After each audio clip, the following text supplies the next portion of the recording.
नमस्कार साथियों, कैसे हो आप लोग। आप सभी का स्वागत करता हूं आपकी अपने फ्यूचर रैंकर्स में। तो आज आप लोग देख ही लिए होंगे कि हम लोग आज के वीडियो में करने वाले क्या है। तो ये 2025 के सामान्य हिंदी का पेपर है। 302 के यस का पेपर है। आज इसी को हम एकदम बिल्कुल बढ़िया तरीके से हल करने वाला हूँ। तो बिना कोई देरी किए हम वीडियो को स्टार्ट करते हैं। तो पहले इसमें आपको बता दूं कि हमें समय 3 घंटे 15 मिनट का मिल रहा है और पूर्णांक हमारा 100 का होता है, ये आपको भी पता है। तो 3 घंटे 15 मिनट में पहले ये आपको 15 मिनट किस लिए मिलता है, तो 15 मिनट आपको मिल जाता है परीक्षार्थियों को प्रश्न पत्र के पढ़ने के लिए निर्धारित है कि आप प्रश्न पत्र को अच्छी तरह से देखें और अच्छी तरह से पढ़ें। और संपूर्ण प्रश्न पत्र 2 खंड का और खा में विभाजित होता है। दोनों खंडों के सभी प्रश्नों के उत्तर देना अनिवार्य है। तो आप लोग इतना तो जानिए, ये बेसिक बातें हैं। तो आप लोग को हम चलो अब पेपर को हल कराता हूँ। तो खंड नंबर का में देखा जाए तो इसका नंबर 1। तो नंबर 1 क्या है, हजारी प्रसाद द्विवेदी की रचना है नई पीढ़ी के विचार, बिलेश्वर बकरिया, साहित्य का मर्म, हिंदी साहित्य की भूमिका। तो ये हजारी प्रसाद द्विवेदी जी की कौन सी रचना है, तो इसमें है हिंदी साहित्य की भूमिका। ये हजारी प्रसाद द्विवेदी जी की रचना है। रामचंद्र शुक्ल द्वारा लिखा निबंध है तुम चांद हम पानी, पहला ऑप्शन। दूसरा राष्ट्र का स्वरूप, तीसरा अशोक के फूल और चौथा है कविता क्या है। तो आपको पता होगा कि रामचंद्र शुक्ल जी कविता क्या है इसे लिखे हैं। उसके बाद हम गा नंबर प्रश्न पर चलता हूं। अजात शत्रु की विधा है स्मरण, संस्मरण, आत्मकथा, नाटक, जीवनी। तो अजात शत्रु कौन सी विधा पर आधारित है, तो ये नाटक पर आधारित है। निम्नलिखित में से अज्ञेय की रचना क्या है, अज्ञेय जी ने कौन सी रचना लिखा, तो मेरे विचार, पृथ्वी पुत्र, विचार प्रवाह, शेखर एक जीवनी। तो इसमें आपका हो जाता है ना तो मेरे विचार होगा, ना पृथ्वी पुत्र होगा, ना विचार प्रवाह होगा। तो इसमें क्या होगा सही ऑप्शन, शेखर एक जीवनी। बहादुर कहानी के लेखक हैं। बहादुर कहानी किसने लिखा था, आपके बुक में दिया गया है। तो फणींद्रनाथ रेणु जी ने नहीं लिखा, मुंशी प्रेमचंद भी नहीं लिखा, जैनेन्द्र कुमार भी नहीं लिखा। ये इसे अमरकांत जी ने अच्छी तरह से लिखा है। इस कहानी में बहुत ही मजा आता है पढ़ने के पर। तो आपको इस कहानी को भी हम एक वीडियो अलग से बनाएंगे, उसे आप लोग जरूर देखना।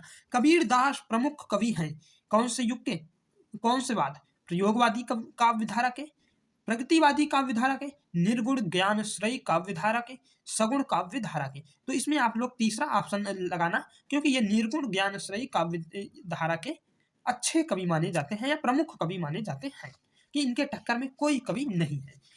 अब हम लोग दूसरे के खा को देखता हूं अच्छी तरीके से। तो इसमें दिया गया है बिहारी लाल ने मुख्य रूप से इस छंद में रचना किया है सवैया, चौपाई, दोहा और वरवई। क्या, सवैया, चौपाई, दोहा और वरवई। तो इसमें जो बिहारी लाल जी ने मुख्य रूप से दोहा लिखा है, आपको भी पता होगा। आंसू किसकी रचना है, सूर्यकांत त्रिपाठी निराला, रामधारी सिंह दिनकर, जयशंकर प्रसाद और महादेवी वर्मा। तो इसमें से ना तो सूर्यकांत त्रिपाठी, ना रामधारी सिंह दिनकर, ना वर्मा जी, ये जयशंकर प्रसाद जी ने लिखा है। आंसू, झरना, लहर, महाराणा का महत्व, ये सब जयशंकर प्रसाद जी ही द्वारा लिखा गया है। छायावादी वाद स्थूल के प्रति सूक्ष्म का विद्रोह यह किसने कहा, डॉक्टर हजारी प्रसाद द्विवेदी, गुलाब राय, डॉक्टर धीरेन्द्र वर्मा, डॉक्टर नगेंद्र। तो इसमें ना तो हजारी प्रसाद, ना गुलाब राय कहा, ना ही डॉक्टर धीरेन्द्र वर्मा जी ने नहीं कहा। ये डॉक्टर नागेंद्र ने इसे कहा कि स्थूल के प्रति सूक्ष्म का विद्रोह है। और उसके बाद दूसरा सप्तक का प्रकाशन हुआ। तो दूसरा सप्तक का प्रकाशन 1940 ईस्वी में हुआ, 1943 में, 1951 में, 1959 ईस्वी में। तो तारा सप्तक का प्रकाशन 1943 ईस्वी में होता है, 1959 ईस्वी में हो जाता है तीसरा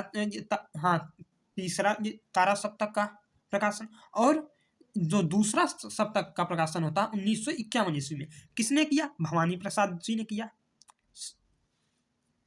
भवानी प्रसाद जी ने किया। और दूसरा सप्तक का प्रकाशन अज्ञेय जी ने किया। अब हम लोग तीसरे क्वेश्चन पर चलता हूं, जिसमें दिया गया है कि दिए गए पद्यांत पर आधारित निम्नलिखित प्रश्नों के उत्तर दीजिए। कितना नंबर मिलेगा, 5 × 2 = 10। अगर आप लोग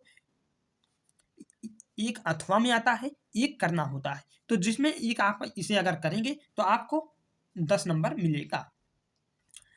तो आपको चलो इसको पहले हम बताता हूँ। भूमि का निर्माण देवों ने किया है, वह अनंत काल से है। उसके भौतिक रूप, सौंदर्य और समृद्धि के प्रति सचेत होना हमारा आवश्यक कर्तव्य है। भूमि के पार्थिव स्वरूप के प्रति हम जितने अधिक जागृत होंगे, उतनी ही हमारी राष्ट्रीयता बलवती हो सकेगी। यह पृथ्वी सच्चे अर्थों में समस्त राष्ट्रीय विचारधाराओं की जननी है। जो राष्ट्रीयता के पृथ्वी के साथ नहीं जुड़ी, वह निर्मूल होती है। राष्ट्रीयता की जड़ें पृथ्वी में जितनी गहरी होगी, उतना ही राष्ट्रीय भावों का अंकुर पल्लवित होगा। इसलिए पृथ्वी के भौतिक स्वरूप का पहचान आवश्यक धर्म है। सभी लोग को अपने ये भूमि के प्रति भौतिक स्वरूप को अच्छी तरह से पहचानना चाहिए। तो उपयुक्त गद्यांश का संदर्भ लिखिए। तो इसमें आप लोग लिखना, अगर गद्यांश और पद्यांश दोनों का संदर्भ हम बता दे रहा हूं, तो इसमें आपको लिखना है प्रस्तुत पद्यांश या गद्यांश हमारी पाठ्य पुस्तक हिंदी के गद्य खंड, या तो पद्य का रहेगा तो पद्य खंड से लिया गया है। कौन सा पाठ है? तो प्रस्तुत पद्यांश हमारी पाठ्य पुस्तक हिंदी खंड पद्य से लिया गया है। इसके रचयिता जी जो रहेंगे उसने कर देना, और पाठ का नाम भी डाल देना, जिससे आपका संदर्भ हो जाएगा। तो फिर से एक बार आप लोग सुनिए कि आपको संदर्भ कैसे कैसे लिखना है। तो प्रस्तुत पद्यांश हमारी पाठ्य पुस्तक हिंदी के राष्ट्र का स्वरूप नामक पाठ से लिया गया है। इसके लेखक डॉक्टर वासुदेव शरण अग्रवाल जी हैं। तो इस तरह आपको गद्यांश का संदर्भ लिखना है। तो ये कौन से पाठ का है, इसे आपको पता होना चाहिए। आप एक लाइन या दो लाइन पढ़ें तो आपको पता जान लेना चाहिए कि यह इसी पाठ का है। तो यह राष्ट्र का स्वरूप नामक पाठ से लिया गया है, और इसके लेखक डॉक्टर वासुदेव शरण अग्रवाल जी हैं। रेखांकित अंश की व्याख्या कीजिए। तो इसकी व्याख्या आपको करना होगा। अगर आप कहेंगे तो हम मोस्ट इंपॉर्टेंट जो गद्यांश को लेकर हाजिर हो जाऊंगा, पर आपको कमेंट करना होगा इसके लिए। तो लेखक ने हमारे कर्तव्य के प्रति क्या विचार व्यक्त किया है? लेखक ने कहा है कि हमें अपने हाँ, हम यहाँ पर देखिए, यह पृथ्वी सच्चे अर्थों में राष्ट्रीय विचारधाराओं की जननी है। उसके साथ साथ उसके भौतिक रूप और सौंदर्य और समृद्धि के प्रति सचेत होना हमारा आवश्यक कर्तव्य है। फिर उसके बाद क्या कहता है? राष्ट्रीयता की भावना कब निर्मूल मानी जाती है? तो राष्ट्रीयता की भावना तभी निर्मूल मानी जाती है जब राष्ट्रीयता पृथ्वी के साथ नहीं जुड़ी हो वह निर्मूल होती है। वो पृथ्वी के साथ उसको जुड़ना ही ये उसकी जड़ अंदर जाएगी तो निर्मूल नहीं मानी जाएगी, नहीं तो वह निर्मूल मानी जाएगी।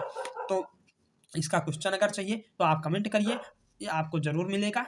इसका सब एकदम हल लिखा हुआ या लिख कर आपके सामने ही लिखा जाएगा। तो आप लोग कमेंट करके बताइए कि इसका हल हमें चाहिए, हम आपको जरूर बताऊंगा। और जरूर मोस्ट इंपॉर्टेंट गद्यांश का हम लेकर आने वाला हूँ क्लास। अगली क्लास शायद उसी पर हो। अगर पेपर पूरा आज नहीं हो पाएगा तो उसकी क्लास अगली बार लगेगी।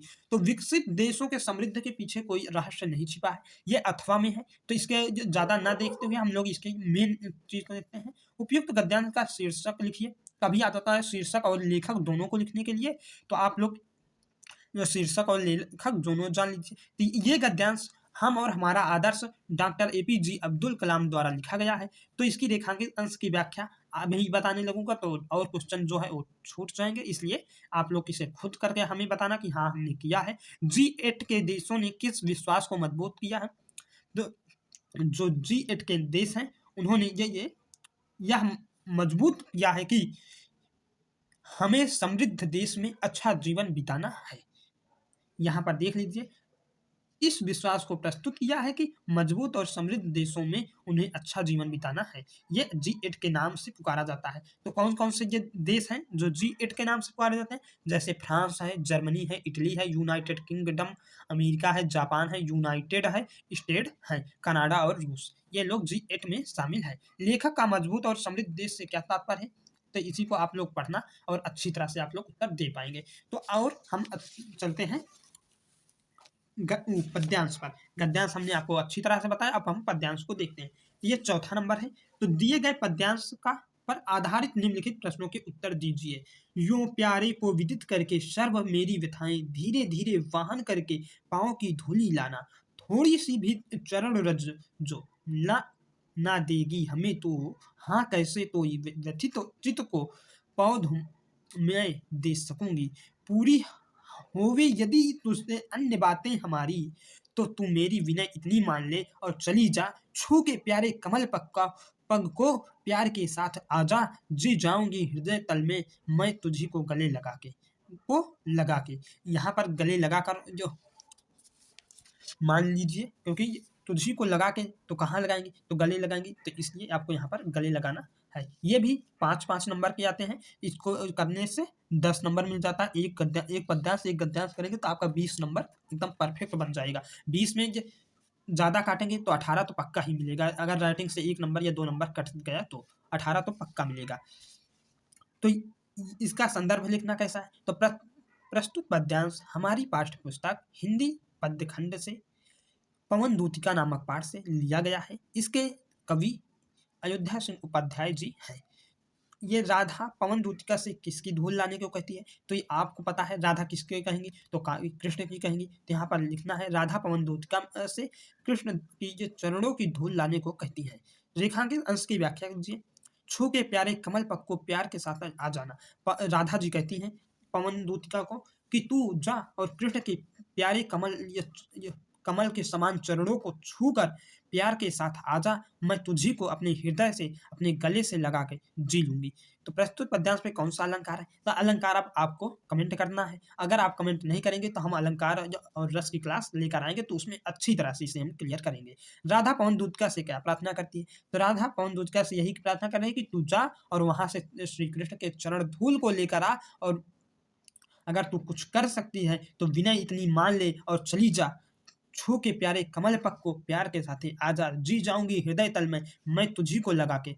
तो आप लोग को इतना तो अब आप लोग लिख लेंगे। अथवा में देख लीजिए, अथवा में क्या दिया गया था 2025 में, तो अथवा में कहा गया था कहना ठंडी सांस में अब भूल जा जलती कहानी, आग हो उर में तभी दृग में सजेगा आज पानी, हार भी तेरी बनेगी माननी जय की पताका, राख क्षणिक पतंग की है अमर दीपक की निशानी, है तुझे अंगार सैया पर मृदुल कलियां बिछाना, जाग तुझको दूर जाना।